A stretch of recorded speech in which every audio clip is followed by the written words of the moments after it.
Triplets cry to Billionaire doctor, "Please save our mum." He realizes they're his own children. The courtroom air was stale with tension and sweat, humming with impatient whispers and tapping heels. Ceiling fans spun slow and tired above a crowd packed into narrow benches, waiting for justice that never came fast enough in Southside Atlanta. Judge Bernice Chambers, 61 and made of granite, adjusted her reading glasses and peered over her bench at the next case. Monroe vs. State Bank of Georgia. Another foreclosure.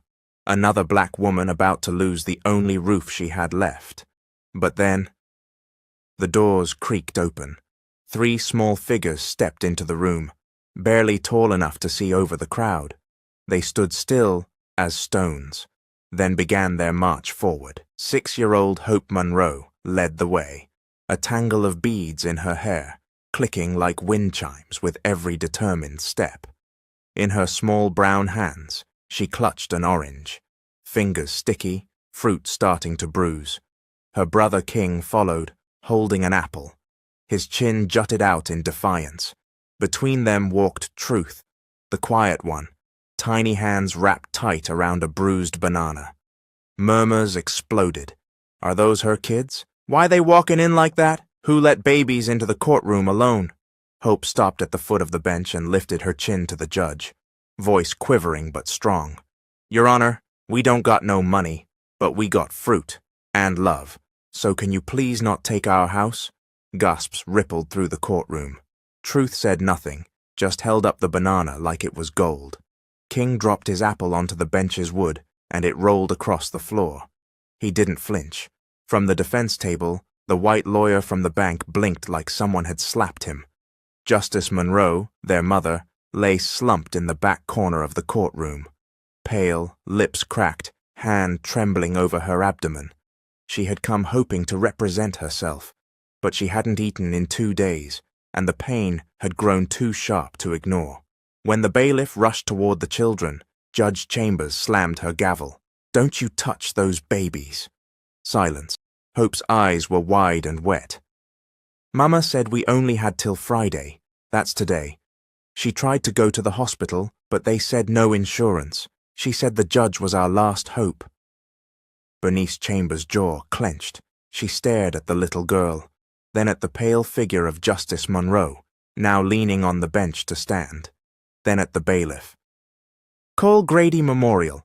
Tell them we need an ambulance now. Condition critical. And tell them it's Monroe." "But, Your Honor," the bank's lawyer protested, "this woman is—" The judge glared. "She is a mother, a human being. You'll sit down and stay silent unless you'd like your next paycheck coming from flipping burgers." The man sat. The triplets crowded their mother as she collapsed back to the floor. Blood stained the side of her blouse. Truth crouched beside her, lips trembling but silent. King held her hand. Hope just cried. Sirens wailed outside. 30 minutes later, Grady Memorial Hospital. Dr. Lennox Carrington's fingers flew across the digital tablet as he strode down the hallway. Atlanta's top pediatric neurosurgeon, Billionaire, clean-cut, emotionally vacant. White coat crisp, designer shoes spotless. He wasn't supposed to be here today. A favor to a mentor, nothing more. He stopped outside Trauma Room 4, scanned the chart. Name, Justice Monroe. Age, 34. Condition, internal rupture. History, single mother. 3 dependents. His heart hiccuped. That name, that face. The curtain pulled back. Justice lay unconscious, pale, clinging to life. Her hair was thinner than he remembered, her body frailer. But it was her, the woman he left behind 10 years ago when he chose Johns Hopkins over fatherhood, when he walked away with nothing but guilt and ambition. The doctor beside him spoke. "Dr. Carrington, should we call in trauma surgery? She's crashing." But Lennox couldn't move, couldn't breathe, because 3 pairs of eyes were watching from the corner of the room. 3 6-year-olds.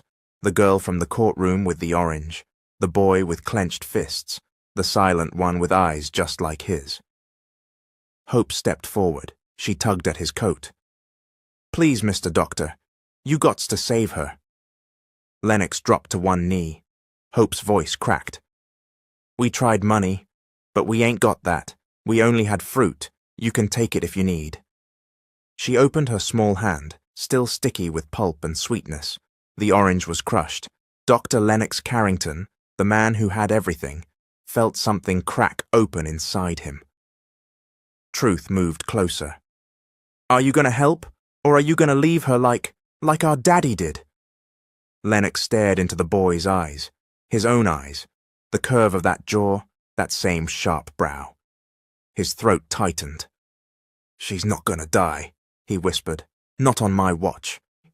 The scrub room was silent, but for the hiss of sterilizers and the distant beat of Justice Monroe's heart monitor through the intercom.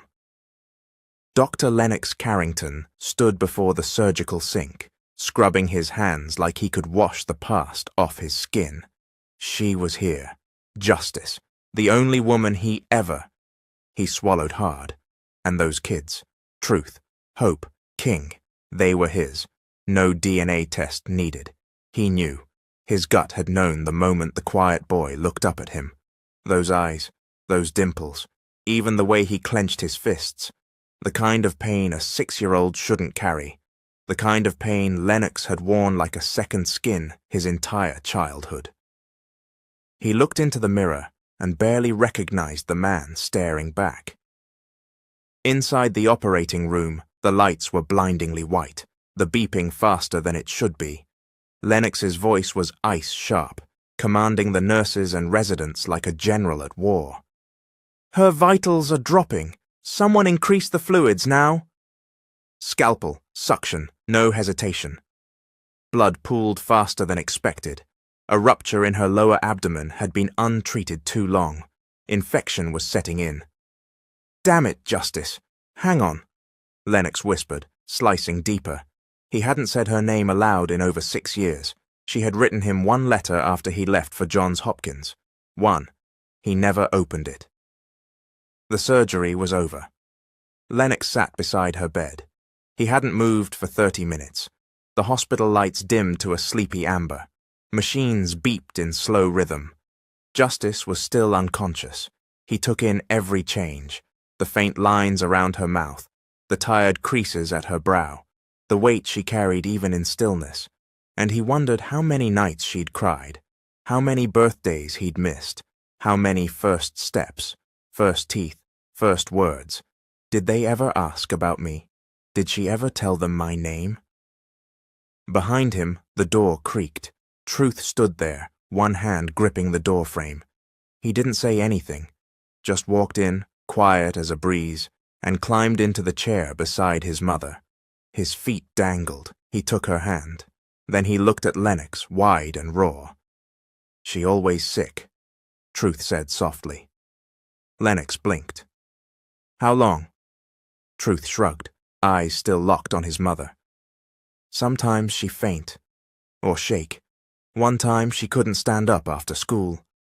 Lennox gritted his jaw. "She said it was fine, but she lie." Truth's voice cracked. "That's why we go to the judge. We thought, maybe if we show we love her, somebody will help." Lennox swallowed hard. "You did good, little man." Truth didn't look at him. "Mama said my daddy was brave, but I don't think so no more." Lennox felt that like a blade in the chest. Next morning, Grady Lab sublevel. He didn't trust himself, so he ran the blood work, 3 small vials, one from each child, pulled under the guise of routine tests, and a comparison sample from his own on file. He told himself it was just to be sure, that his eyes could be lying, that his heart wasn't already unraveling everything he'd built. The screen blinked. Paternity confirmation. 99.9% match. Truth, Hope, King, his children. Later, that day, rooftop of Grady. Memorial Lennox leaned against the ledge, phone clutched in hand, heart a thunderstorm behind his ribs. He dialed the number he hadn't called in 6 years. Cairo Franklin answered on the second ring. "Yo, Carrington, Didn't expect you to crawl out of your private tower to help the commoners. I need to talk." There was a pause. Cairo's voice softened. "Justice Monroe?" Lennox froze. "You knew she was here?" "I've known. You think she delivered triplets without medical help? She came to my clinic at 6 months, refused a hospital, said she didn't trust nobody anymore." Lennox's throat burned. "Why didn't you tell me?" "She asked me not to," Cairo replied. "Said you made your choice when you walked away." "Back in ICU." Justice stirred. Her lips moved. "Kids." Lennox sat forward. "They're safe," he whispered. "They're with the judge." Her eyelids fluttered open. She blinked blearily, then focused. Her breath caught. "You!" she rasped. He nodded, tension radiating off him. "You're—" she started, then coughed hard. "I'm here," he said quietly. "You don't have to say anything right now." But she did. She had to. "You left." Her voice was hoarse, but her eyes were knives. "You knew, and you left." He shook his head. "I didn't know about the kids, Justice. I swear to God. But you knew about me." Her breath trembled. "You knew I loved you, and you still left." His voice cracked. "I was scared. I thought, if I made it big, I could come back for you. Offer you something better." Tears gathered at her lashes. "You never came back, Lennox." Outside her door, Hope listens. Her little fists ball up. She turns and whispers to her brothers, "That man made Mama cry again. He ain't no hero. He don't get to be our daddy." The next morning, a pale light slipped between the blinds of the ICU room. Machines blinked softly beside Justice Monroe's bed, counting down borrowed time like a quiet metronome. The hospital hummed around her, but inside this room, it was still. Still, except for him. Dr. Lennox Carrington sat in the visitor's chair with stiff posture and a face too clean for a man who hadn't slept. He had spent the whole night trying to think of the right thing to say, but nothing could rewrite the past. When Justice stirred, her lashes fluttering against her cheeks, Lennox straightened. She blinked at the ceiling, then slowly turned her gaze toward him, and the silence between them stiffened like a wall of glass. "You're still here," she murmured, voice sandpaper raw. "I said I would be," Lennox replied, quietly. Justice shifted to sit up, wincing. "Why now?" He hesitated, hands gripping his knees. "Because, I saw the kids." Her eyes narrowed. "So you ran a blood test?" His face faltered. "You think I didn't notice the extra vial they pulled from King?" Her voice was sharp now, gaining strength. "You didn't even ask." "I needed to be sure," Lennox said, shame flooding his chest. Justice snorted bitterly. "Sure of what? That I wasn't lying? That those kids who look exactly like you were really yours?" "I didn't say that." "No," she snapped. "You didn't have to." She turned away from him then, facing the window, her voice like a blade dragged over old scars. "You left, Lennox. For 6 years we heard nothing. I gave birth alone, raised 3 babies on food stamps and prayer, and now you show up like some white coat savior because biology decided to humble you." "I was young," he said, hating how small the excuse sounded aloud. "I didn't have anything." "Neither did I," she cut in. "Difference is, I stayed." There was no more room for words. Out in the hallway, Judge Bernice Chambers stood just outside the door, listening with a face carved in stone. The triplets were beside her, all dressed in donated sweatshirts and mismatched shoes, clutching small cartons of milk and hospital graham crackers. Truth's eyes stayed locked on the closed ICU door. He didn't say a word. Hope, however, had fire in her belly. She whispered to her brothers, loud enough for the judge to hear, "Mama don't want him." She crying again, 'cause of him. King clenched his jaw. "I knew he wasn't good." The judge gave a soft hum in her throat. watching Lennox through the narrow glass window. Sometimes men take too long to learn what women already knew from the start. Later that afternoon, Justice was transferred out of ICU and into a recovery room. Lennox followed every step of the move, ignoring the glares from the nurses who'd read the local viral posts. The whole hospital was talking. He stepped into the room after her oxygen line was reset and her vitals stabilized. The triplets had just arrived, little shadows huddled near her bed, clinging to her arms, legs, gown. Hope lifted her head and saw him. She stood. The room tensed. "We don't need you," she said, voice trembling, not from fear but rage. Lennox blinked. "We didn't need you yesterday, or last year, or any of the times Mama cried in her room when she thought we were sleeping." Justice opened her mouth, but Hope wasn't done.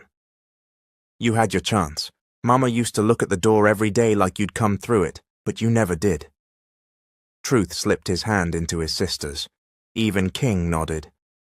"You think you can show up now, 'cause you wore gloves and fixed her?" Hope's voice cracked. "She ain't broken 'cause of her body. She's broken 'cause of you." Lennox's chest ached. "I didn't know," he whispered. "If I had—" "But you did know about her," King interrupted. "You loved her, and you still left. That makes you a coward." Silence wrapped the room like frost. Justice looked up at him, eyes brimming but resolute. "Lennox, I don't need your guilt, or your money, and if you're here to play dad for a week before you vanish again, I swear I'll get up from this bed and drag you out myself." Her voice was calm, deadly calm. "I'm not leaving," he said softly. "You already did," she replied, and with that, she turned her head away. In the hallway, Lennox leaned against the wall, his lungs tight. He ran a hand over his face, cursing the years he'd thought ambition could fill the hole she'd left behind. Every medal, every headline, every private jet, none of it prepared him for being called a coward by a 6-year-old with his jawline and his mother's courage. Angela Carrington's call lit up his phone again. He didn't answer. He slid the phone into his pocket and stared down the corridor, eyes locked on the children's ward. He'd missed everything. But maybe, just maybe, it wasn't too late to earn something back. That night, Lennox calls his private lawyer. "I want custody rights," he says. "Partial, joint, something. I don't care what it costs." But in the shadows of the room, Angela listens through a tapped call and begins her next move to erase the triplets for good. A storm boiled over Atlanta that night. Thunder snarled like a warning, lightning slicing down the sky. Rain beat against the tall glass windows of Dr. Lennox Carrington's penthouse, but the man inside wasn't looking at the view. He stood in the middle of his sleek, empty kitchen, staring at the fruit bowl on his marble island. An apple, a banana, an orange. His hand trembled as he reached out and knocked the orange off the counter. It rolled to the floor with a soft thud. He closed his eyes. 6 years. 6 birthdays he missed. 6 Christmases. 6 years of scraped knees, night terrors, peanut butter sandwiches, and tears. All without him. He could fix this. He had to fix this. But love doesn't come with surgical precision. You can't stitch up a heart with clean tools. Across the city, in a warm but threadbare apartment 2 floors above a corner bodega, Judge Bernice Chambers sat at her kitchen table, a glass of gin in one hand and an old letter in the other. The envelope was faded, the handwriting familiar. Justice Monroe. The letter had never been sent. It had been written the week Lennox left, a confession, a plea, a truth waiting to be delivered. But Justice never mailed it. Bernice had found it tucked inside a book when she helped her move last year. She had kept it, for reasons she couldn't quite explain. Now she read the words again, and her throat tightened. "Lennox, I'm pregnant. I didn't want to tell you before your flight, but I didn't know how to carry this alone." She folded the paper, tears burning at the corners of her eyes. These kids never had a chance to know their father, she thought, but maybe that was about to change, or maybe it would get worse. The next morning, Cairo Franklin leaned against the doorframe of the Grady Memorial Staff Lounge, arms crossed, watching Lennox scroll through legal documents on his phone. "Well, look who decided to descend from Mount Olympus," Cairo said coolly. Lennox looked up, exhaling slowly. "Save the attitude?" "I would," Cairo said, stepping into the room. "If you hadn't left the mother of your children broke and bleeding in a courtroom while you were posing in Forbes." Lennox stood. "I didn't know." "She wrote you," Cairo snapped. "I saw the letter. She dropped it off with me the day you flew out. Said, 'In case he ever comes back.' You never did." Silence. Lennox's voice came out like gravel. "I didn't read it." "Number, because you were too busy becoming a world-class surgeon." Cairo grabbed a file and threw it on the table. "That's your daughter's X-ray. Hope. She's got a developing heart murmur, probably stress-related. Justice didn't bring her in because she couldn't afford the tests." Lennox froze. "She's 6, man," Cairo said, softer now, "and she's terrified of doctors." "Because of me," Lennox whispered. Cairo gave a humorless laugh. "Number, because every doctor they met said the same thing. No insurance, no service." Lennox clenched his fists. "I want to help now. I want to do right." "Then don't just sign checks." Cairo walked to the door. "You want to earn that family back? Start by showing up like you did that first night you met Justice." Lennox's chest ached. Back then. 6 years ago. The club was dim, the air thick with music and expensive cologne. Lennox was still in med school, sleepless and hungry. Not for food, but for a future he could taste, but couldn't touch. She was there at the bar, red dress, braids twisted into a crown, laugh like summer rain, and he was gone the moment she looked his way. They talked all night, walked the city till sunrise. She told him about her dream of becoming a civil rights attorney. He told her he just wanted to stop black babies from dying in underfunded hospitals. They made love on her twin mattress while sirens wailed outside. It was raw and reckless and sacred, like nothing either of them had ever known. That was the night he promised he'd come back. He never did. Now, sitting beside Justice's hospital bed again, Lennox watched her sleep, her face tired but peaceful. The triplets were at school now, dropped off by Judge Chambers herself. The room was quiet. Lennox leaned forward and whispered, "I left you that night thinking I could become the man you deserved. I thought I needed to be powerful before I could protect you. But maybe I was already enough back then." Justice's eyes fluttered open. She looked at him, blinking slowly, voice like smoke. "You were enough," she said. "You just didn't believe it." That afternoon, Angela Carrington stepped out of her black SUV and into the private hospital where she sat on the board. In her hands, a slim folder labeled Monroe Children, Custody Options. Inside were the blueprints to make Justice look unfit, unstable, and financially incapable of parenting, legal manipulation at its cruelest. She made one call. "Start the petition," she said. "Those kids belong with us now." That evening, Lennox walks out of the hospital to find a woman waiting by his car, Carmen Wells, his PR fiancée. She smiles coldly and says, "You're making a mistake. Those bastards will ruin everything we've built." Rain glossed the pavement outside Grady Memorial as dusk dropped over Atlanta like a curtain. Lennox stood by his black Range Rover, umbrella in one hand, jaw clenched, the other hand curled into a fist in his pocket. The storm whispered secrets against the windshield. She was waiting for him. Carmen Wells leaned against the passenger side door, legs crossed, black coat tailored sharp over her designer dress. Her umbrella rested lazily on her shoulder, as if the rain had no power to touch her. She smiled like poison in a wine glass. "Didn't think I'd find you here, Lennox." Lennox sighed. "Why are you here, Carmen? You missed the board meeting. Again." She clicked toward him on glossy heels. 3 days in a row, you've left your clinic responsibilities on read, and don't think I haven't seen the photos." "What photos?" "The ones with you walking out of ICU," she said, voice brittle. "Cradling that little boy. What's his name? King?" Lennox narrowed his eyes. "Don't bring my son into this." Carmen's expression barely shifted, but her voice dropped into a low, lethal drawl. "You said you didn't want kids. You said they complicated your brand." "I said I wasn't ready then.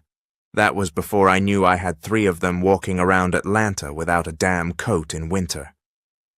"You owe me a public appearance and a press release in 2 days."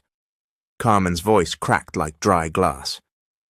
"You go down this road, Lennox, you lose everything we've built. Our image, our future, our deals." He stepped forward, umbrella forgotten.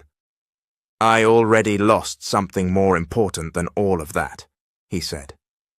"I lost them, and now I want them back." For the first time, Carmen's face faltered. "I'm not asking you," he said quietly. "I'm telling you." Without another word, he opened the car door, got in, and drove away. The next morning, Lennox arrived at the hospital at 6:14 a.m.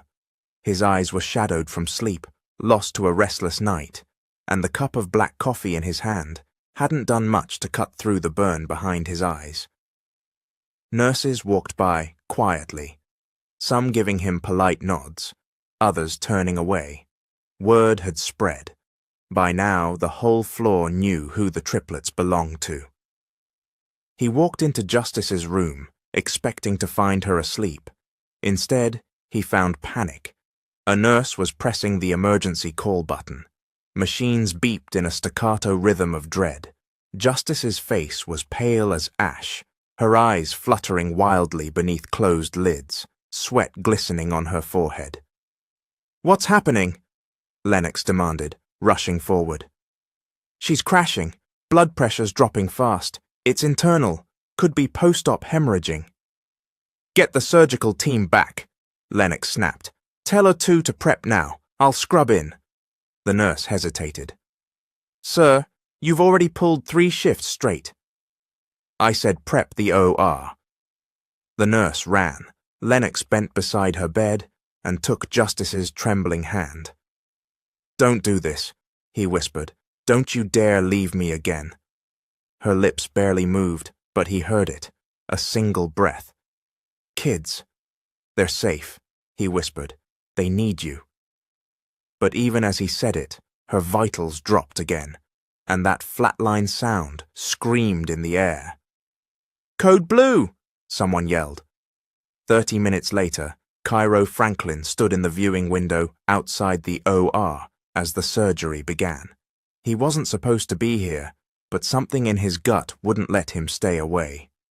He watched as Lennox moved around the table like a man possessed, eyes locked on Justice, hands steady even as his jaw twitched with barely controlled panic. Inside that room wasn't just another patient. Inside that room was his reckoning. At the same time, in the hospital's child waiting area, the triplets sat on worn blue cushions, too small for their worry and too young for their grief. Hope clutched her knees to her chest. Her eyes were rimmed in red. King paced the small carpet, fists clenched. Truth sat beside a puzzle table, turning the same puzzle piece over and over in his fingers. Judge Bernice Chambers arrived moments later, coat-soaked, umbrella folded in one hand. "Any word yet?" she asked the nurse quietly. "They just went into emergency surgery." Hope looked up. "Is it 'cause she didn't eat again?" she asked. The judge knelt beside her. No, baby, it's something deeper. Is she gonna die? King asked, voice hard. The judge didn't lie. We don't know yet. Truth stood and walked over to his siblings. For the first time in hours he spoke, not to the judge, but to the sky, or the ceiling, or maybe just the air. She can't die, he said. Hope started to cry. What if she does? She won't, Truth whispered, 'cause I told that doctor to save her, and he said he would. The judge blinked, heart clenching. Hope wiped her eyes and walked over to the nurse's station. She reached into her jacket and pulled out a folded sheet of paper. On it, with crayon and pressed fingerprints, was a drawing, 4 stick figures, 1 woman with braids, 3 small children, and 1 man in a white coat. Hope slid the paper across the counter. Give that to Dr. Lennox, she said. Tell him it's for bravery. Inside the OR, Lennox stared down at the rupture blooming inside Justice's abdomen like a threat from God. The bleeding wouldn't stop. He'd clamped the artery, but her pressure wasn't stabilizing. He fought to control his breath.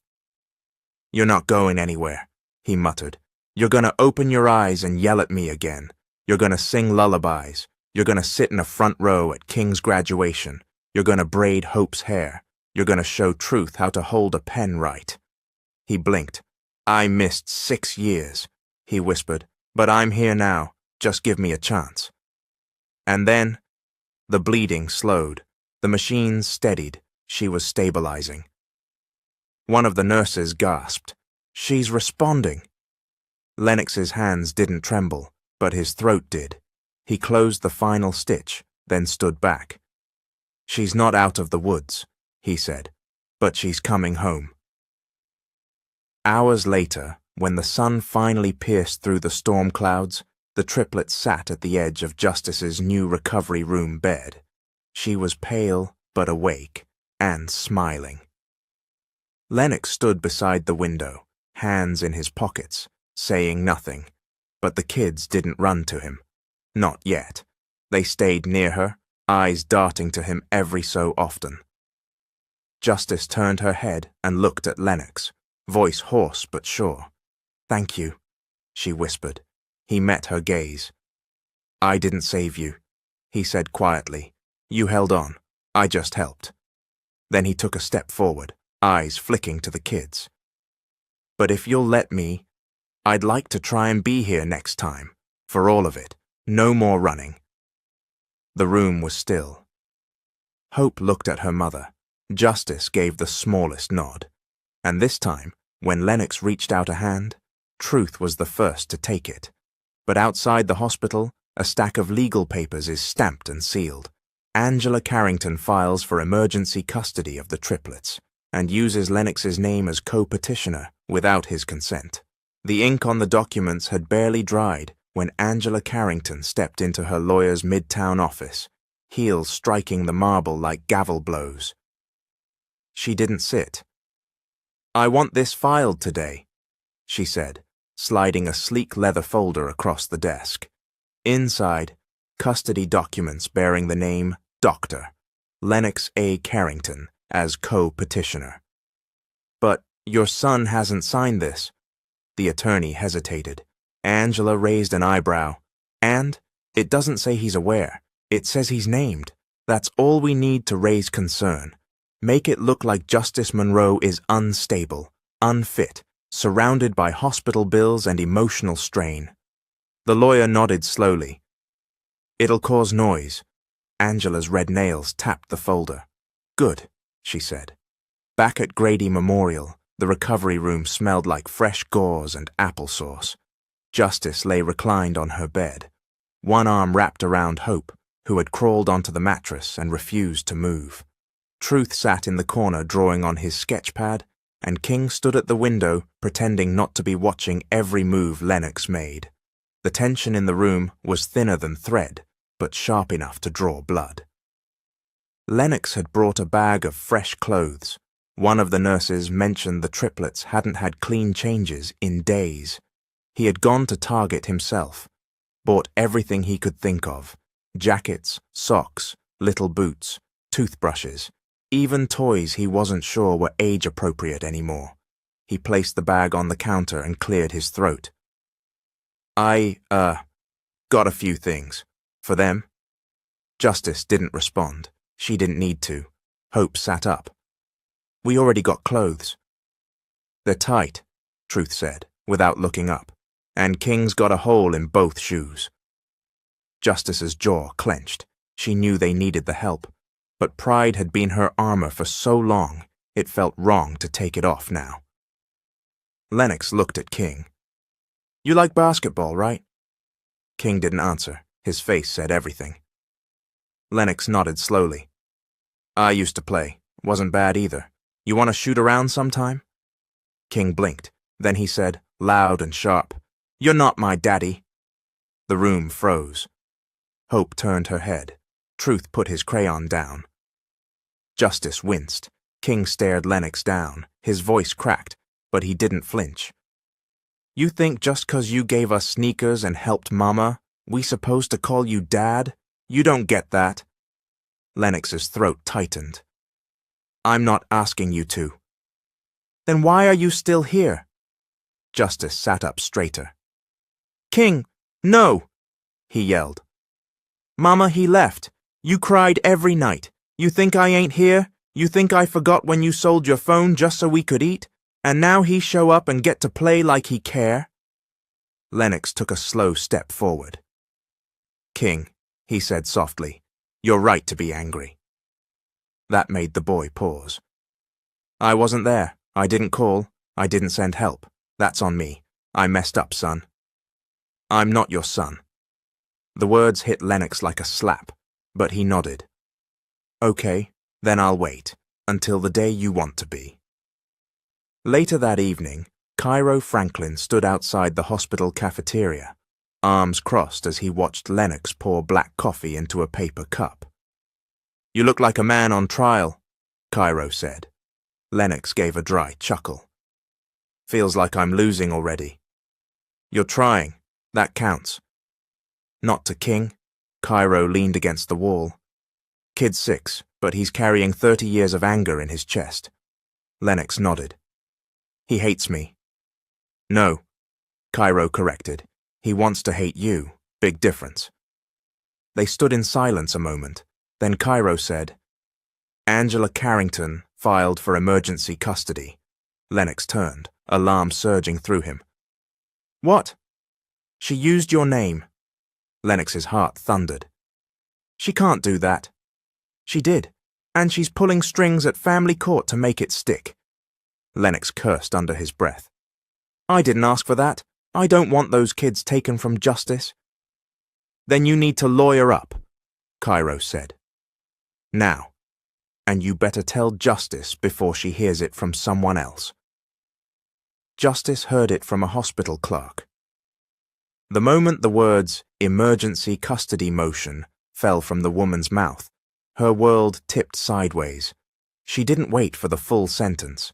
She pulled her IV, stood on shaking legs, and demanded a wheelchair. When Lennox entered the room 10 minutes later, she was waiting. You knew? She asked coldly. I just found out, Lennox said. You expect me to believe that? You, with all your lawyers and offices and power? I didn't file anything. She held up the paper the clerk had printed for her. There it was, in black and white. Petition for custody of minor children, filed by Angela Carrington and Dr. Lennox A. Carrington. Her hands shook. I trusted you, she said, voice raw. For the first time in years, I let you in. And this is what you do? Lennox's voice cracked. Justice, I swear to God, I didn't approve that motion. I would never take them from you. Then why's your name on it? I'm gonna fix this, he said, taking a step forward. I'll pull my name. I'll go to court myself. Don't. She backed away, her breath hitching. I don't need you to fix me. I need you to stay out of my way. He stood frozen. I won't let your mother or your money take my babies, she said, eyes shining. even if I have to walk out of this hospital tonight and fight barefoot in court." The room buzzed with the anger she was too exhausted to scream. Lennox nodded slowly. "Then I'll fight beside you," he whispered. Justice turned away. She didn't say another word. That night, as the city lights twinkled outside the hospital windows, the triplets curled up beside their mother, unaware of the legal battle unraveling beneath them. But truth stirred. He looked up at his mother, then at the empty chair where Lennox had sat. "Is he gonna leave again?" he asked quietly. Justice hesitated. "I don't know," she said honestly. "But if he does, we'll still be okay."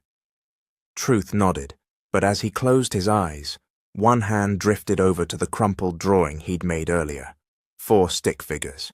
He scratched one out, then paused, and slowly drew it back. At sunrise, Angela Carrington walks into the family courthouse, in heels and pearls. She doesn't see the woman already waiting inside, Judge Bernice Chambers, who has a sealed file that could destroy Angela's credibility forever, proof she once abandoned a child of her own. It was barely 7 a.m. when Judge Bernice Chambers walked through the courthouse's arched stone entrance, shoulders squared beneath her long trench coat. Her heels echoed across the marble, each step measured, each stride deliberate. In her hand was a slim manila folder tied with red thread, one she'd protected for 25 years.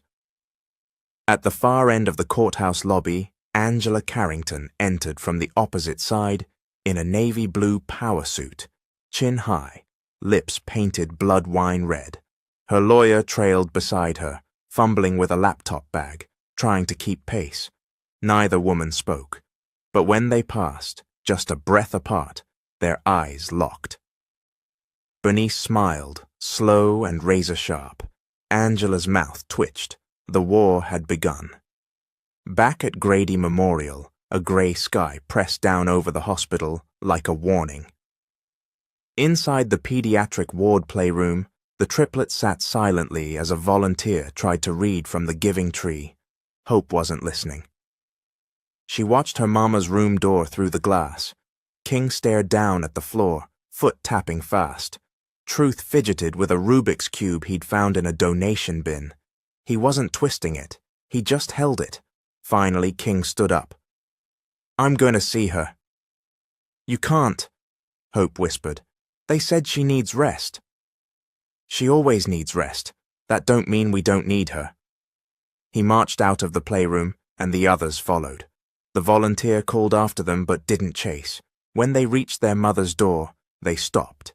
Inside, Justice sat up, weak but stubborn, her hands clasped on her lap. Lennox stood in the corner, near the window, like a shadow trying to stay out of the light. "You didn't tell me your mother's filing court papers?" she said flatly.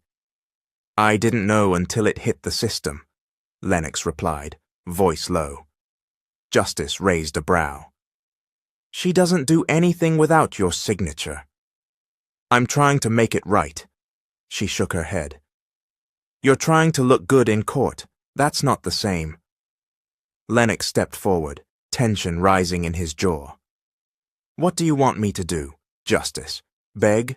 Burn my degrees in the parking lot? You think I care about image right now?" She glared at him. "I think it's convenient you care now that you're being watched." Before he could respond, the door creaked open. 3 small bodies stepped into the room. Lennox straightened. Justice froze. Hope carried something under her arm. Truth stood close to her, eyes flicking between his parents. King looked straight at Lennox. Hope stepped forward and opened the folder she held. Inside were papers, drawings, school awards, little handmade cards, a watercolor painting of their house, a short poem Truth had written about Mama's hands that fix things even when they're broken, a stick-figure family, Justice, the kids, and a blank-faced man standing beside them. "We brought proof," Hope said softly. Justice blinked. "Proof of what, baby?" Hope looked at Lennox. Proof that we already have love." Then she turned back to her mother. "So the court don't need to give us no new daddy." Hours later, in a wood-paneled family courtroom, buzzing with whispers and media buzz outside, Judge Berman sat beneath the seal of the state of Georgia. Her eyes narrowed at the stack of paperwork in front of her. Angela Carrington sat with her lawyer at the petitioner's table. Lennox, tense and quiet, sat beside them, unwilling participant in a legal ambush. On the other side sat Justice, still visibly recovering, flanked by her public advocate and Judge Bernice, who had entered the case quietly as a character witness. The triplets sat just behind their mother, feet swinging, small hands gripping juice boxes and crayons. Angela's lawyer stood. "Your Honor, the children's mother is financially unstable, medically at risk, and has no immediate plan to provide long-term security for the minors. Dr. Carrington, however, is a world-class physician, and the Carrington estate can offer education, housing, therapy." "I never agreed to this," Lennox cut in. Angela flinched. Judge Berman raised an eyebrow. "Doctor," Lennox stood. His voice was measured but thunderous. "I did not co-sign this petition. I was not consulted, and I do not support removing my children from their mother's care." Angela's lips parted. "Lennox, sit down." "No," he said, turning to her. "I told you to stay out of this. You used my name to destroy a woman you've never met, because you don't like what she represents." Judge Berman pounded her gavel once. "Control the tone, Doctor." Carrington Lennox turned to the bench. "Your Honor, I abandoned these children once. I won't do it again. But taking them from the only parent who stayed, that would be crueler than anything I've ever done." Judge Berman looked at Angela. "Mrs. Carrington, your actions suggest manipulation of process and intent to mislead the court. Unless you have compelling evidence of abuse or neglect." "I do," Angela snapped. Judge Chambers stood. "I do too." A murmur rippled across the courtroom. Judge Berman raised an eyebrow. "You are?" "Judge Bernice Chambers, retired, mentor to Ms. Monroe. I have served on this bench. I know the weight of evidence, and I have real proof." She handed a sealed envelope to the bailiff. Inside is documentation that Angela Carrington gave up a daughter 30 years ago, abandoned her at a fire station under a false name, then falsified documents to preserve her adoption record as closed. Angela's face drained of color. "This isn't relevant," her lawyer sputtered. "It is when a woman who once gave up her own child comes into this courtroom pretending she's the voice of maternal concern," Bernice said. "It speaks to her motive, not concern." Control, the courtroom buzzed. Angela turned to Lennox, whispering, "You knew?" He shook his head slowly. "I didn't need to know. I've seen who you are now." Judge Berman reviewed the files. Her expression soured. "I am dismissing the custody petition immediately." Justice breathed. Angela stood, furious. "You're throwing away their future." Judge Berman banged the gavel. "Security, escort Mrs. Carrington from my courtroom." Angela Carrington was dragged from the room, shouting, "This isn't over, Lennox. They'll bleed you dry, and I won't be there to fix it." He didn't look at her. He was looking at King, and for the first time, King didn't turn away. Outside, the cameras swarmed as Lennox and Justice exited the courthouse surrounded by a crowd of reporters and flashing lights. Justice leaned on Lennox slightly, her body still healing. "Still think you're not their daddy?" she asked softly, beneath the noise. Lennox glanced at her. "Number I know I am." Then, in front of the crowd, King stepped forward. He reached up and took Lennox's hand. Just once, then let go and ran to catch up with his siblings. That night, Carmen appears in Lennox's penthouse uninvited. In her hand is a black envelope. "You think you've won," she says, "but this changes everything." Inside, a paternity challenge. filed by a stranger who claims he is the triplets' biological father. The black envelope sat on the kitchen island like a curse.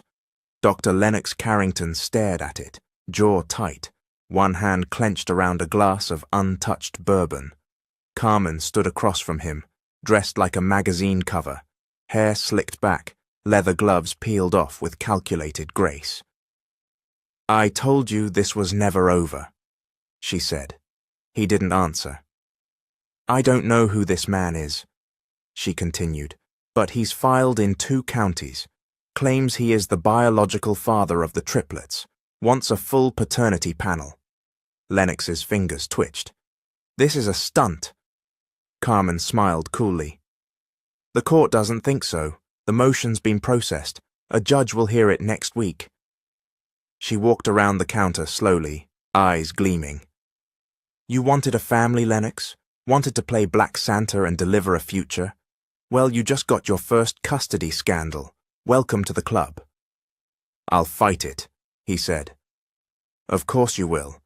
But while you're busy swinging at ghosts, the public's watching, the board's watching, investors are watching, and I'm watching." He looked at her, really looked at her. "Get out." Carmen blinked, feigning surprise. "You're done, Carmen," he said. "You don't love me. You love the illusion of me." She stepped back, something almost human flickering behind her gaze.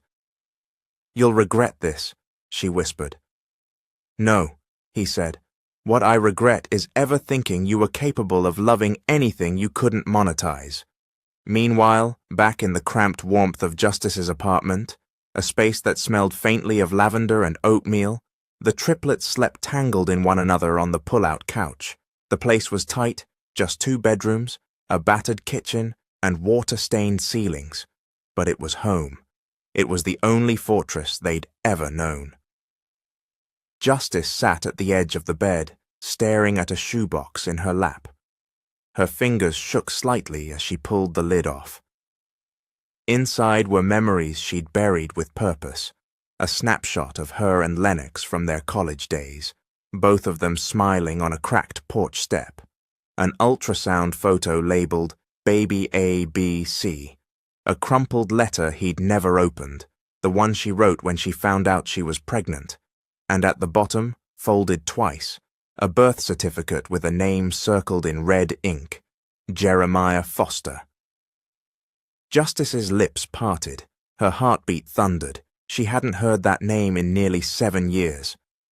The next morning, Lennox arrived at the hospital's community courtyard, his usual refuge for early morning thinking. Cairo Franklin was already there, seated beneath the brick pergola, sipping from a styrofoam cup. "You heard?" Lennox said, not even greeting him. Cairo nodded. "About the paternity claim? Yeah, whole ER knows. Nurses don't even whisper it anymore." Lennox sat beside him. The bench groaned beneath them. "Justice doesn't know yet." Cairo raised a brow. "You sure about that?" Lennox hesitated. Cairo reached into his coat and pulled out a folded envelope. "She came to me last night, asked me to run this." Lennox opened it slowly, his breath catching when he saw the hair samples inside. One labeled Truth, the other labeled Jeremiah Foster. "She's not sure anymore," Lennox whispered.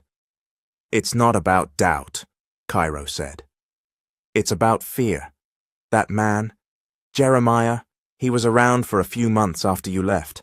Justice never dated him, but he offered help. Then he disappeared. And now he's back, claiming he's their father?" Cairo sipped his coffee. "He said he helped Justice when no one else would. Said he drove her to prenatal appointments, that he was there when you weren't." Lennox looked down. "I wasn't there. That part's true. Don't mean they share blood. But it might mean they share something else," Lennox muttered. "Do you love them?" Cairo asked suddenly. Lennox looked up, startled. "The kids. Justice. Do you love them?" Lennox nodded, slow and solemn. "I do. More than anything I've ever touched." Then you'd better start acting like it. Later that afternoon, back at Justice's apartment, she opened the door to find Lennox standing in the hallway, drenched in sweat from the heat, holding a paper bag full of groceries. She didn't say a word. He held the bag up slightly. "I brought real milk this time, not the powdered kind." Justice stepped aside without comment. He followed her in, taking in the space again, how small it was, how much it carried. He placed the bag on the kitchen counter and turned to her. "There's something I need to ask." Justice folded her arms. "Did Jeremiah help raise the kids?" She didn't flinch. "Number." "He was there for a minute, then gone. The only ones who raised them are me, and sometimes Ms. Denise from next door when I was at court. He filed a petition." "I know." "You ran a test?" "I did." Lennox swallowed. She didn't speak for a moment, then, "I ran it for closure, not because I doubt you, but because I needed to know if I was going to have to fight 2 men instead of 1. Lennox stepped closer. "Why didn't you tell me about him?" Justice's eyes burned. "Because I didn't want to admit I'd ever needed someone else. Not after you." That silenced them both. The next day, Lennox returned to the hospital just as the paternity test results were delivered. He met Cairo in the lab. "They're yours," Cairo said without ceremony. "All 3 of them." Lennox breathed. "You sure?" "Science doesn't lie." Relief washed over Lennox like rain after drought. "But this won't stop Jeremiah," Cairo warned. "He's not after fatherhood. He's after something else." Lennox frowned. "Like what?" "I don't know yet, but I have a feeling this isn't over." That evening, Truth climbed onto his mother's lap with a coloring book and asked softly, "What's DNA?" Justice hesitated, then smoothed his curls. "It's the code inside you that says where you come from." "Is Daddy part of our code?" Justice kissed his forehead. "He is now." That night, as the city sleeps, Jeremiah Foster sits in a dark motel room with a lawyer across from him. On the table is a folder labeled Carrington Estate Holdings and a note scribbled on hotel paper. "Get full custody. Heir status equals payout." It was a slow, sticky Tuesday morning in South Atlanta, the kind of summer day where the air wrapped around your chest like a humid prayer. In the courthouse cafe, Judge Bernice Chambers stirred cream into her coffee like it had personally wronged her. Across the table, Lennox sat silently, barely touching the half-eaten biscuit in front of him. "I looked into Jeremiah Foster," Bernice said, voice low. Lennox leaned in. "He has no interest in those children, never has. No photos, no calls, no birthday cards. But now he's petitioning for full custody?" Lennox rubbed a hand down his face. "He's being used, or he's after something." Bernice slid a folder across the table. "He's broke, 5 evictions in 6 years, recently fired from a shipping job in Augusta. But guess what just popped up in his name last month?" Lennox flipped it open. "A trust fund?" He blinked. "Anonymous deposit," she confirmed. "Large enough to make noise, small enough not to hit the IRS radar." Lennox's jaw tensed. "Angela!" Bernice nodded. "Most likely. But it might not be just her anymore." He looked up sharply. "What do you mean?" "She's been meeting with private PR firms, discreet ones, the kind that specialize in, how should I put this, rebranding reputations." Lennox sat back. "So she's setting up the fall, build Jeremiah up, break me down." "She's trying to win a war she's already lost in court," Bernice said.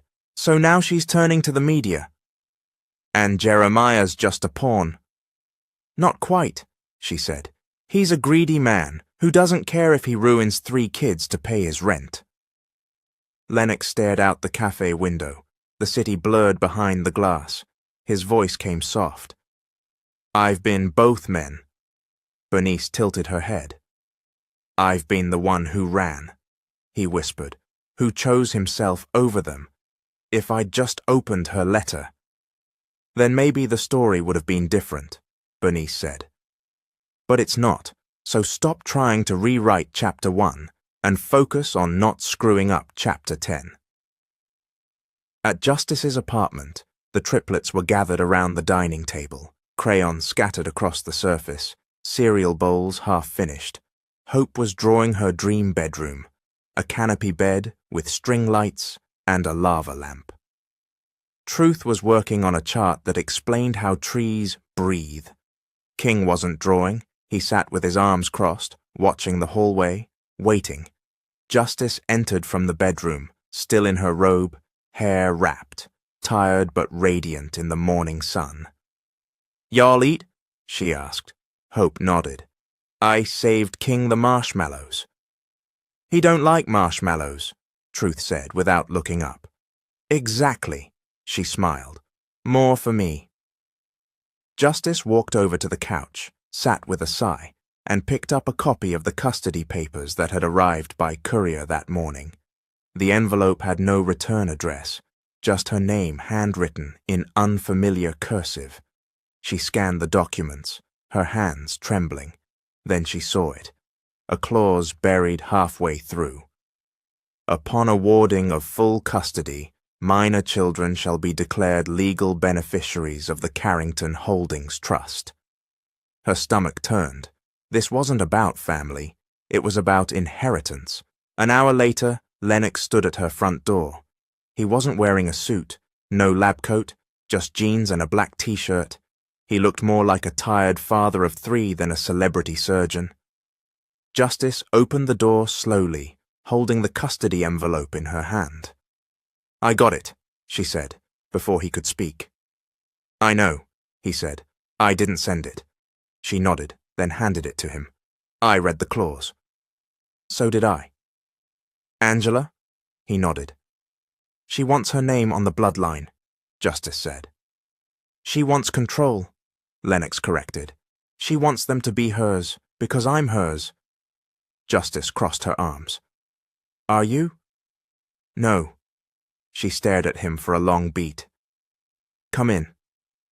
They sat on opposite ends of the couch, like old friends who didn't know if they were allowed to become something else.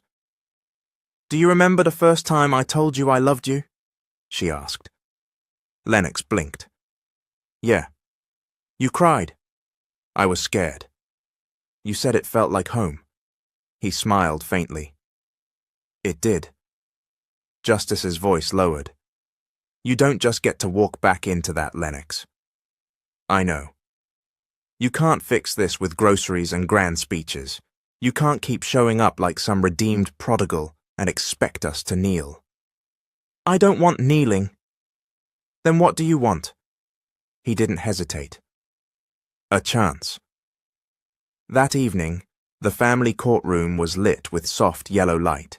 Justice and Lennox sat side by side on the same bench for the first time. No lawyers, no media. Just a private motion review, filed by Lennox himself. Request for parental recognition and shared responsibility, non-adversarial. Judge Berman looked between them. "You're telling me you're both willing to settle outside of opposition?" "Yes, Your Honor," Lennox said. Justice nodded. "As long as his mother stays out of it." "Done," Lennox said immediately. Judge Berman raised a brow. "You agree to shared decision-making?" "Yes." "Emergency medical access?" "Yes." "Co-parenting therapy?" "Yes." Judge Berman smiled faintly. "Then I approve." She banged the gavel, but the real moment came when they exited the courtroom and found the triplets waiting on the bench, dressed in their best clothes, King with his shirt buttoned wrong, Hope with one sock inside out, and Truth holding a small bouquet of dandelions from the parking lot. "Did we win?" Hope asked. Justice knelt. "We didn't have to fight." "But who's our daddy now?" King asked quietly. Lennox crouched beside him. "I'd like to be," he said, "if you'll let me." Truth handed him the flowers. "I drew a family tree," he said. "You were missing, but now I can add you." Lennox's throat tightened. Thank you. Hope grinned. Can we eat now? I'm starving. King smirked. We always starving. Justice laughed for the first time in days. Family isn't always blood. Sometimes it's the people who fight to stay, even when they had every chance to leave. But across town, Jeremiah Foster walks into a radio studio for a surprise interview. When asked why he's fighting for custody, he smiles and says, "Because those kids are my legacy. I won't let another rich man steal what's mine." The interview goes viral in under an hour. The radio buzzed through the speakers of Justice's car as she parked outside the community center to pick up the kids from art club. She wasn't really listening until the announcer said a name that turned her stomach cold. We're here with Jeremiah Foster, who has recently made headlines for petitioning custodies of 3 Atlanta children. Triplets, to be exact. Jeremiah, why now?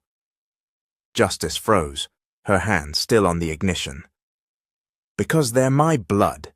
Jeremiah's voice crackled through the stereo, smooth and low. I was there when their mama had nothing. I helped her, and I've got the paperwork to prove it. You mean their birth certificates? No, I mean I signed on hospital forms, paid some bills, been on insurance documents. That woman didn't do it alone. Justice's mouth fell open. A sharp panic built in her chest. He was spinning lies, and she knew it, but the city didn't. Across town, Lennox's phone lit up as the interview exploded across social media. Hashtags were already trending. Rightful father, cha-cha, triplet truth. Mama lied.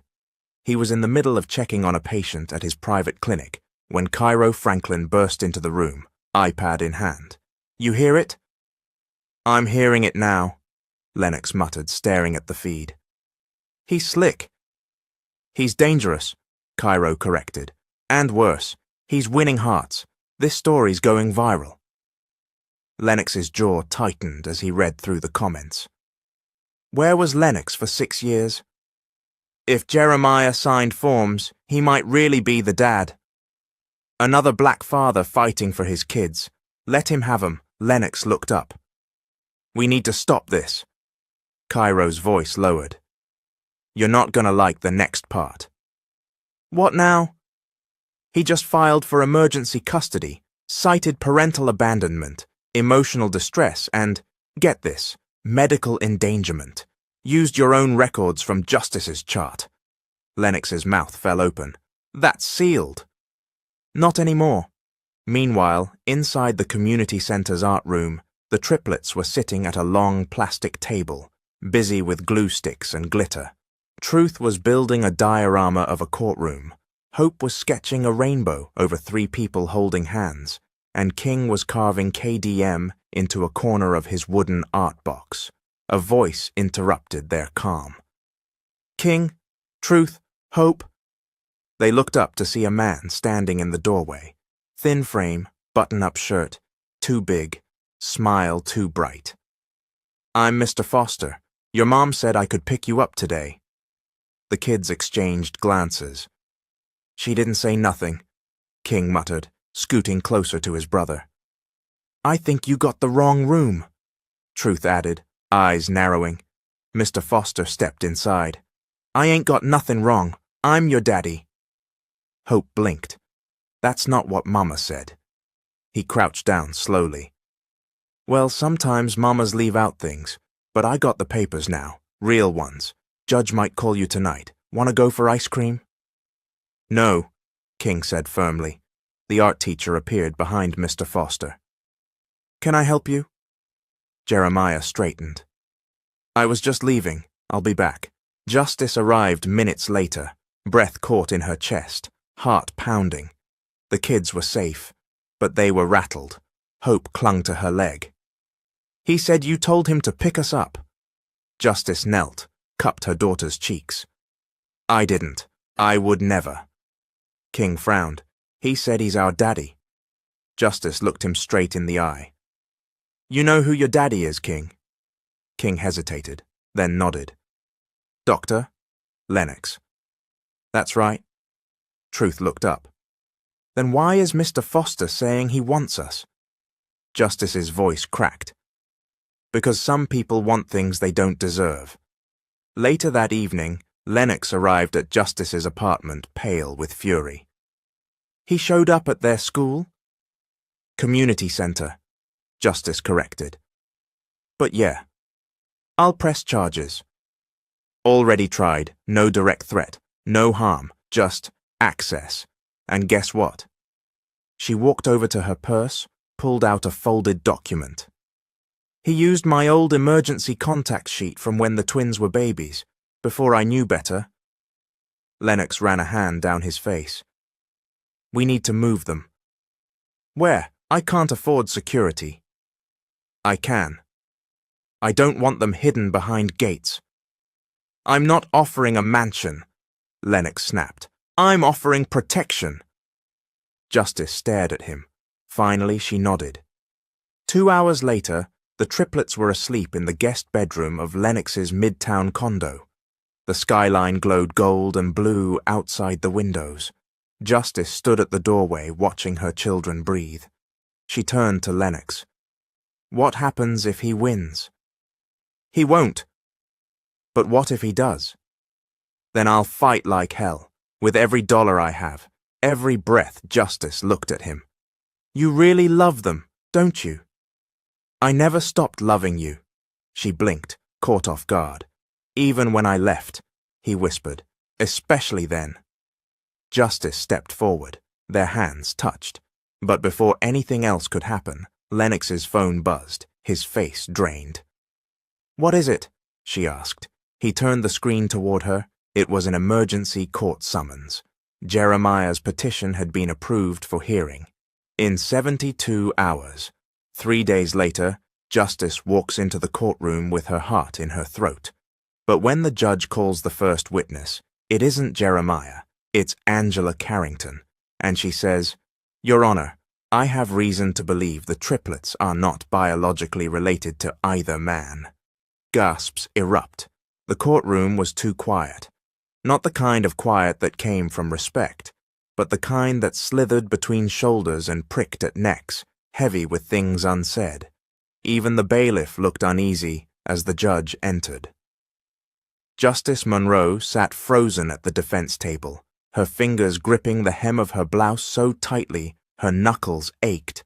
Lennox was beside her, tense as stone. His jaw was locked, his eyes scanning the crowd, watching every breath that moved wrong. The triplets were not present. Judge Bernice had insisted they be kept out of this one. Whatever today was, it wasn't about their hearts. It was about blood. Across the courtroom sat Jeremiah Foster, wearing a borrowed suit and a smug expression. Beside him was Angela Carrington, prim and proper in pearls, her eyes calm, too calm. The judge, a silver-haired woman named Myra Dean, adjusted her robe and looked down over her glasses. Before we begin official arguments, she said, Mrs. Carrington has filed an urgent evidentiary request. She will be allowed 5 minutes to present. Justice leaned forward. I didn't know she was testifying today. Lennox's voice was low. She wasn't. This is a play. Angela stood slowly, like a woman delivering a sermon. Your Honor, I bring forth evidence suggesting the paternity of the triplets is uncertain, and that neither of the present men may be biologically related. I request a full genetic comparison. Gasps rippled through the courtroom. Justice felt her chest seize. Her vision blurred for a moment. Lennox rose. Your Honor, he said, voice calm but steel-threaded, I already submitted verified genetic results. I am the children's father. Angela turned, calm smile still painted on her face. A private lab result. I'm suggesting a court-appointed reanalysis, neutral third party, for the good of the children. Justice stood now too. This is harassment. The judge lifted a hand. I'll allow a third-party verification. Justice almost collapsed back into her seat. Lennox caught her arm. steadying her. "She's playing with their lives," Justice hissed. "She's playing with ours," Lennox replied. Angela sat back down, folding her hands like a woman who had never broken a law, never abandoned a child of her own. The courtroom began to buzz. "Proceed," Judge Dean said. "Mr. Foster, please step forward." Jeremiah stood at the center of the room, like he was on a reality show set, not under oath. His voice was steady, but he kept glancing at the cameras. Local news had been granted access. "I was there," he said. "Lennox wasn't. I signed medical forms. I brought groceries. I stayed in that house when she had nobody." "You weren't there for the birth," the judge noted. "No," he admitted, "but I was there after." "And why did you leave?" Jeremiah shrugged. "She pushed me out." Justice stood again. "Because you took pictures of my kids while they were sleeping and tried to sell them to a tabloid." Gasps again. Judge Dean's brow lifted. "Is this true, Mr. Foster?" Jeremiah laughed. "No, ma'am. She's imagining things." Justice's eyes burned. "You emailed me a threat, said if I didn't let you back in, you'd sell a story, said they weren't even mine to protect." "I have screenshots." Angela leaned over and whispered something quickly to Jeremiah. He shook his head, trying to keep his expression even. "Enough," the judge said. "DNA testing will resolve all of this. Until then, no decisions will be made about custody or visitation. This court is adjourned for 48 hours pending genetic verification." Gavel. Bang. Just like that, Justice's entire world unraveled again. That night she didn't sleep. The triplets did, curled beside her on the mattress Lennox had moved into his guest room. They'd insisted on being near her. King was wrapped around her waist. Hope clung to her arm. Truth was sprawled across the pillows like a prince. She stared at the ceiling and tried not to cry.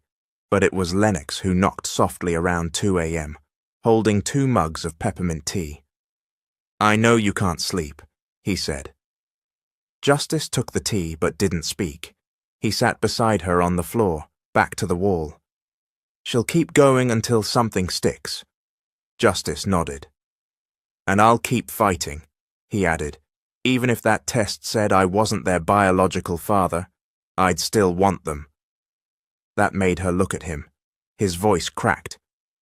"They made me better. Not the job, not the money. Them." Justice's throat burned. "Do you remember when we talked about baby names, before I told you I was pregnant?" He smiled faintly. "You wanted names that meant something." "Hope, truth, king," she said. "I named them what I needed to believe in, even when I was alone." "You weren't alone," he said. "Yes, I was. I mean, not anymore." She looked down at her sleeping babies, and this time, when Lennox reached for her hand, she didn't pull away. 2 days later, the courtroom felt different, tense, expectant, like a wire strung too tight between trees in a thunderstorm. The lab tech was called first. He held the envelope in his gloved hand like it was something sacred.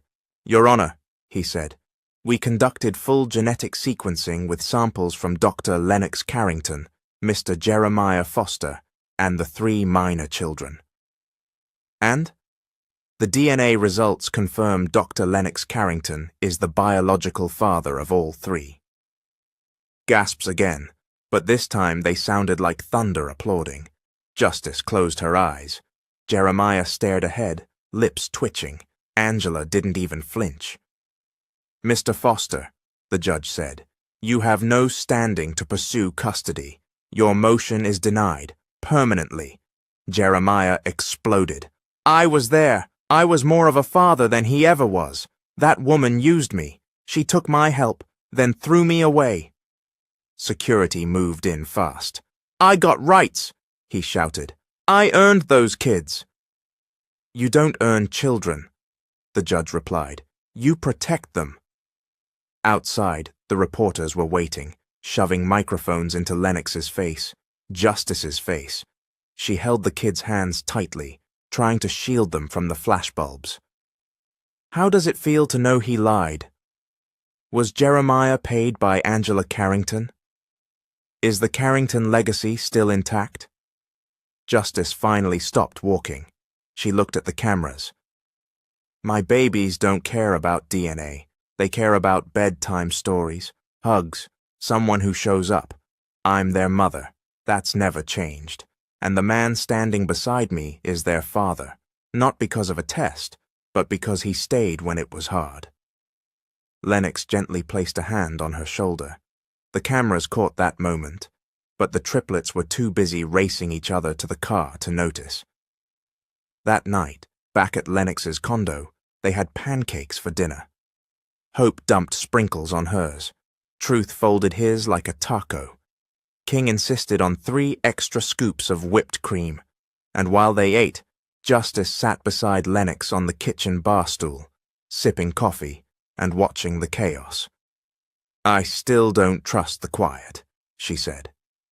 It'll come, he replied. We'll make sure it lasts.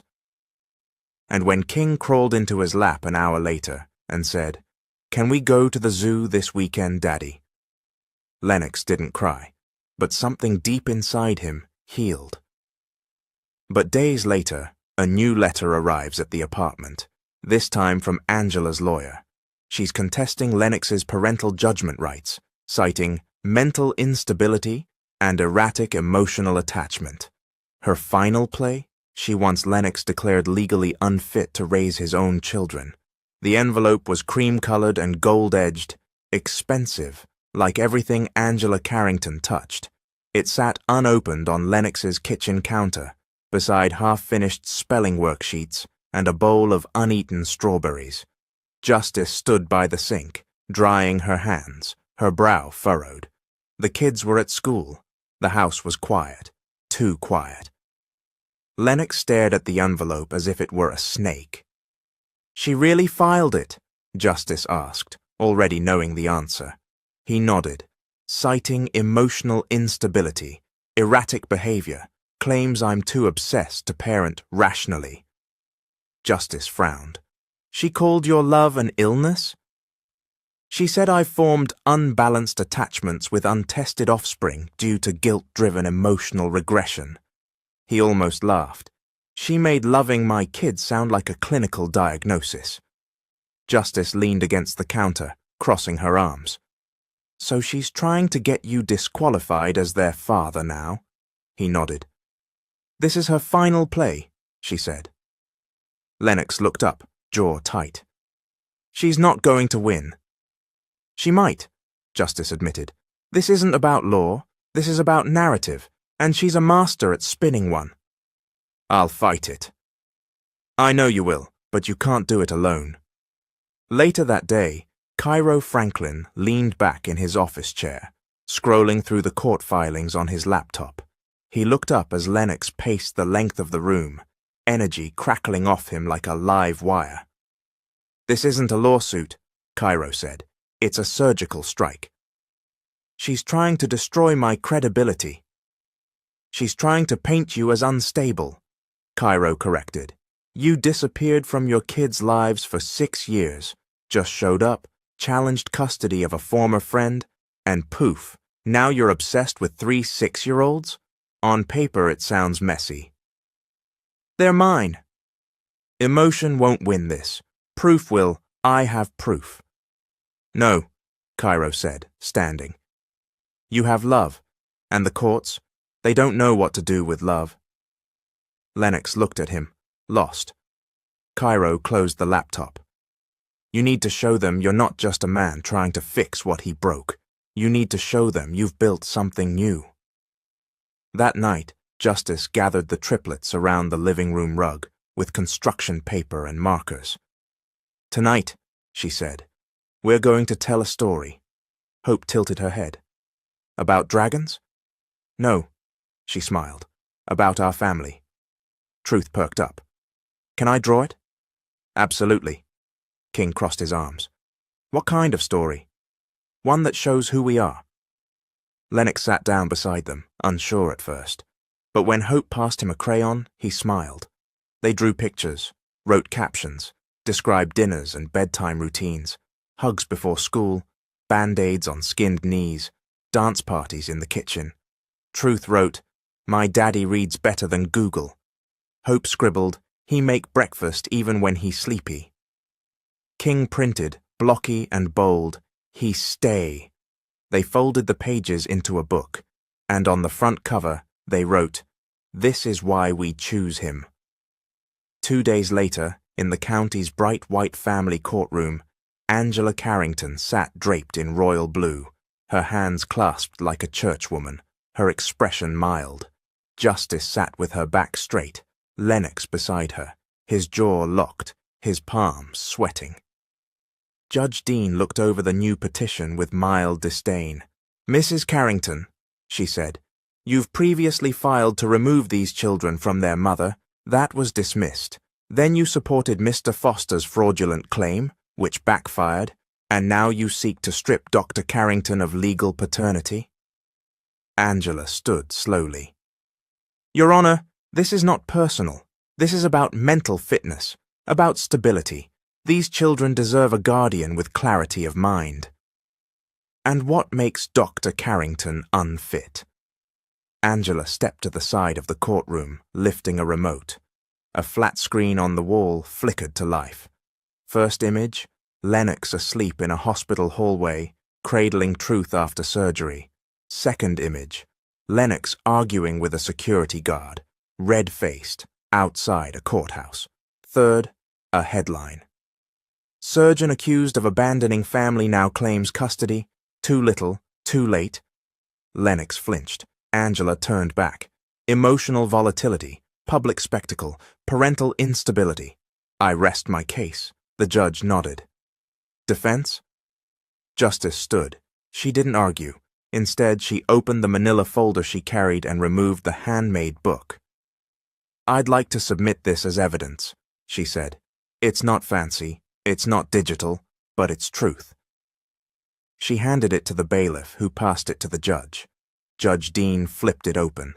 Inside were crayon hearts, lopsided stick figures, tiny scribbled captions. The judge smiled. Justice stepped forward. "My children didn't choose Lennox because he's rich. They didn't choose him because he showed up with a court order. They chose him because he tucks them in when they're scared, because he doesn't promise what he can't give, because he sat on a tile floor with the flu just to help with math homework." Lennox swallowed hard. Justice turned to him. "And I didn't forgive him easily. I'm not here because of the past. I'm here because of the present. He didn't run this time. He didn't hide. He stood up." The judge looked at Lennox. "Do you have anything to add?" Lennox stood, slowly. He faced Angela. "You told me once that love makes men weak. You said attachments would destroy my ambition." He turned to the judge. "She was right." Angela blinked. "Love made me fall apart the moment I met my children. It tore through every wall I built, every excuse, every plan." He looked back at Justice, his voice softer now. "And for the first time, I'm proud of that." The courtroom was silent. The judge tapped her pen against the bench, then said, "Case dismissed. All parental rights remain intact. Mrs. Carrington, any further interference will result in a restraining order." Angela gasped. "But you've weaponized your status enough. This court will not entertain any further attempts to destabilize this family." Gavel. Bang. Outside the courthouse, the sky opened with gentle rain. The triplets huddled beneath Lennox's coat as they walked toward the car. Hope laughed. "We're a real family now." "You always were," Justice said. Truth looked up. "Is Grandma still mad?" Lennox crouched beside him. "She might be, but that's not your worry, that's mine." King tugged on Lennox's sleeve. "You mad too?" Lennox thought about it, then shook his head. "Number, I'm just ready." "For what?" Hope asked. "For whatever comes next." Later that night, in the warmth of home, they had spaghetti for dinner. King insisted on extra meatballs. Hope used chopsticks for no reason. Truth read a comic book upside down. Justice lit candles, not because of power outage, just because peace had become sacred. And Lennox, sitting there in a hoodie, stained with sauce and pride, finally exhaled. For once, he didn't feel like he was making up for lost time. He just felt present, whole. But far away, in a sleek black car, Angela Carrington makes one final phone call. "Activate the trust clause," she says. "If he's going to act like a father, then it's time he learns what it means to lose everything because of love." There was a small brick house at the edge of Cascade Heights, with a cracked driveway and a tire swing that hadn't swung in years. The backyard was overgrown. The porch sagged slightly. The door creaked when opened, and the windows hummed when it rained. And yet, it was perfect. Lennox stood at the threshold, keys in hand, staring at the home he'd just bought under Justice's name. "You serious?" she asked, her arms crossed, eyes wary. He nodded. No security gates, no glass elevators, no skyline views, just a yard for the kids, and room to breathe. She looked at the porch steps, the squeaky screen door, the aging pecan tree that had probably survived 3 storms. "Why this one?" Lennox smiled. "Because it reminded me of where I came from, before money, before all of it." Justice ran her thumb across the house key. It was warm from his hand. "We can make it ours," he said quietly. Justice's voice was soft. "Not a mansion." "Nope. But it's home." He nodded. "Yeah." Behind them, the triplets tumbled out of the SUV like an uncoiled storm. Hope screamed, "We got a tree!"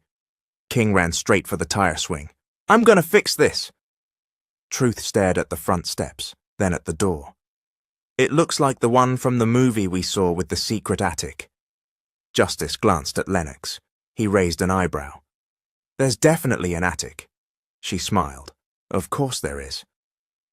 That night, the new house buzzed with the kind of laughter that doesn't ask permission, the kind that leaks out through walls and up into ceilings, past the chipped molding and rusted vents. Lennox built IKEA furniture badly. Justice unpacked boxes of second-hand plates with little pink flowers around the rim. The triplets ran up and down the hallway with unmatched socks and plastic swords. They weren't rich, they weren't polished, but they were whole.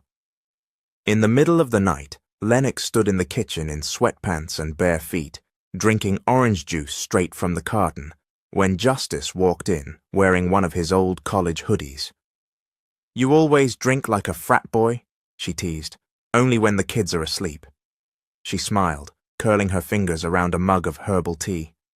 "This place is loud." "I know." "It creaks." "I know." "But it doesn't echo." Lennox looked at her, really looked at her. "I used to live in a house with 7 bathrooms," he said. "I never felt like I could breathe in it." She sipped her tea. "Now?" He leaned in. "I exhale every time you walk into a room." Justice turned her head, but she didn't move away. The next morning, chaos reigned. Hope spilled syrup on her dress. Truth couldn't find his shoes. King argued with the toaster. Lennox accidentally packed Justice's court files into the kids' backpacks.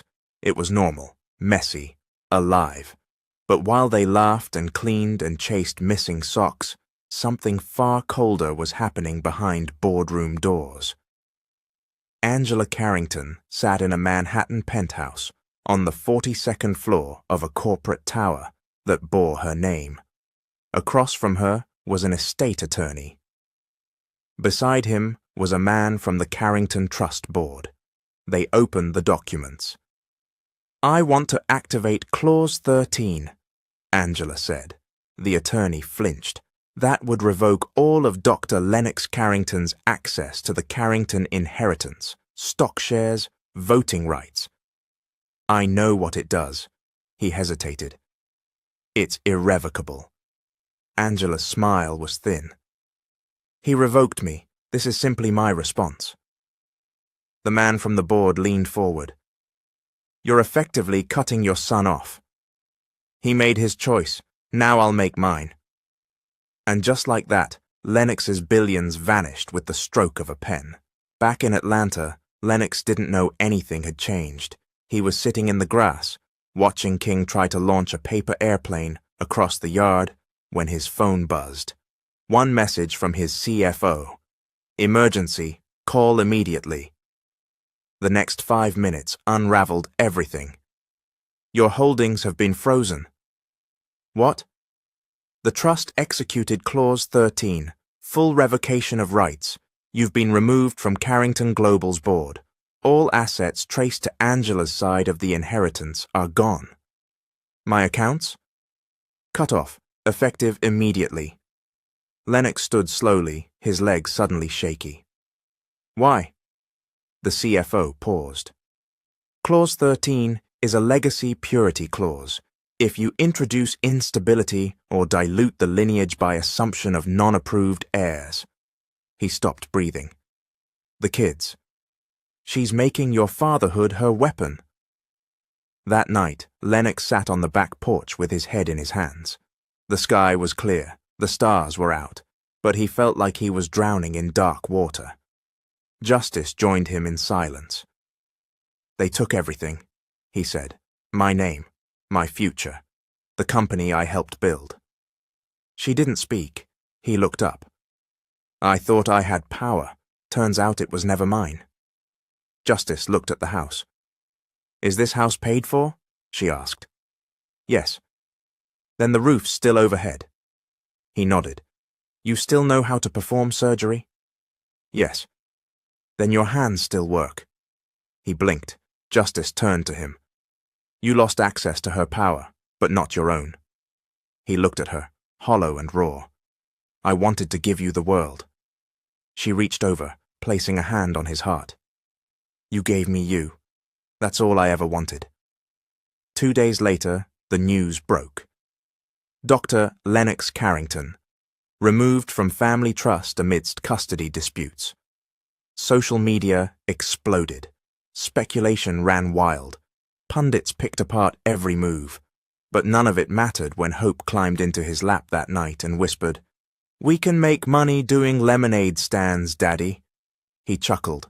I'm gonna need a really big picture. Truth handed him a drawing, this time of a man with an empty wallet but a glowing heart. It's okay to not be rich.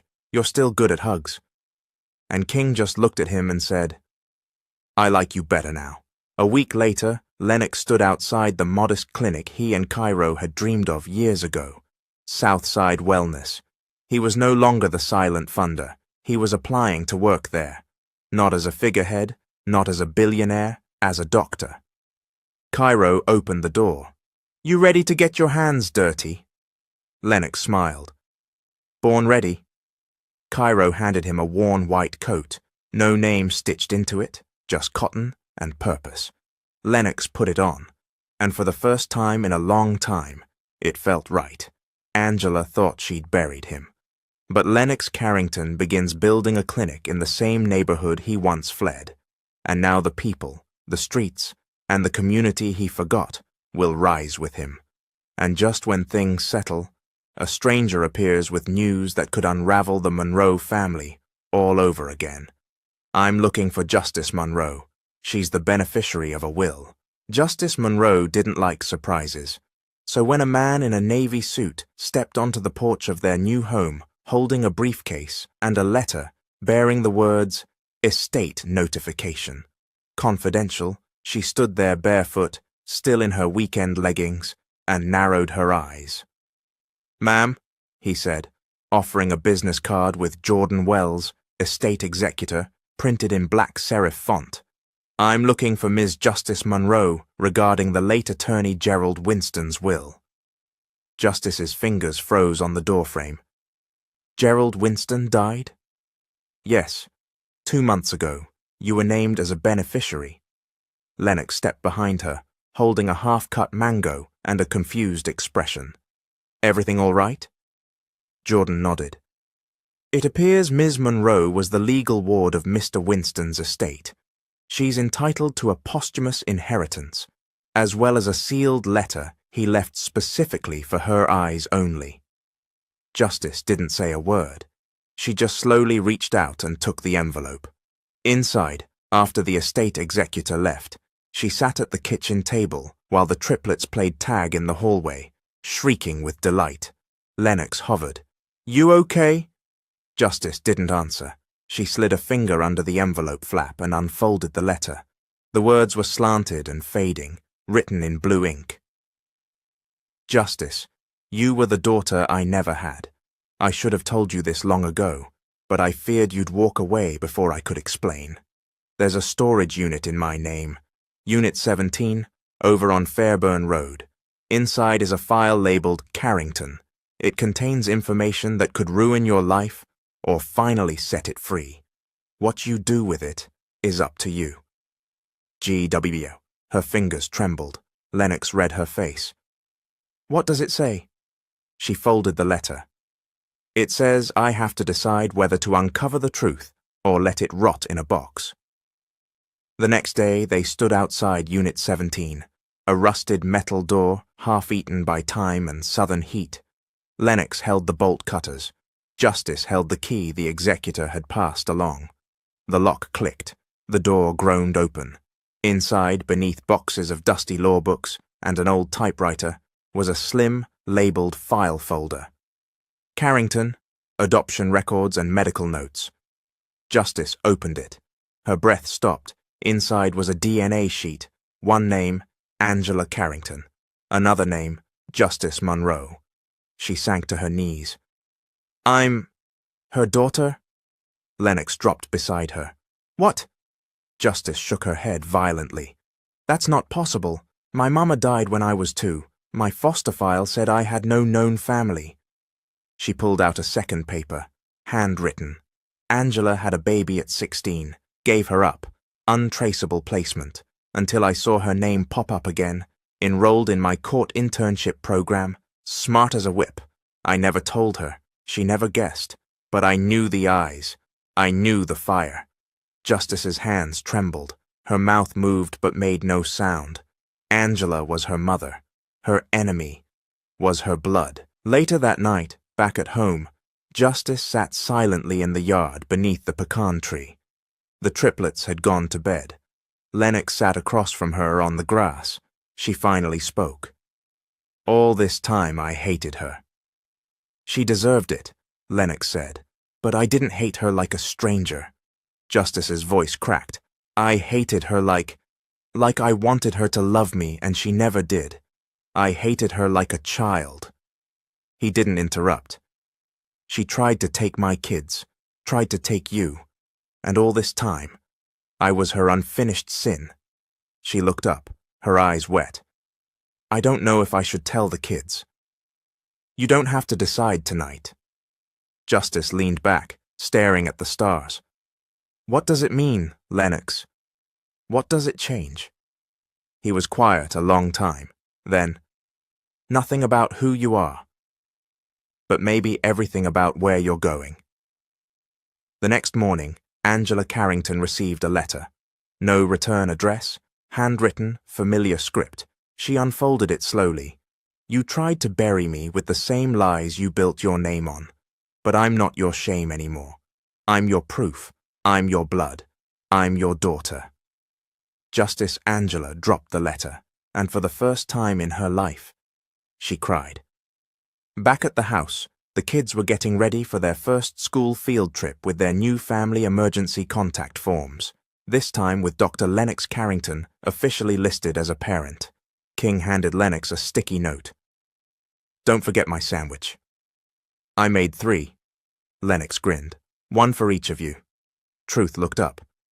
"Even the crust off?" "I know the rules." Hope tilted her head. "You packed juice?" "Yes." "Not the sugar-free kind?" Lennox held up 3 red apple juice boxes. The triplets screamed and hugged him in unison. Justice stood in the doorway, watching. "You're doing good," she said quietly. Lennox looked over. "You think so?" "I know so." He walked over and wrapped an arm around her waist. "I don't have billions anymore," he whispered, but I'd trade every cent for this. Justice leaned into him. I never needed your money. I know, he said, but I needed you. Later that night, Lennox stood in the Southside Wellness Clinic. The waiting room was full. The walls were freshly painted. The floors gleamed. It wasn't luxury, but it was his. Cairo walked in, holding a file. You've been requested. By who? A school nurse.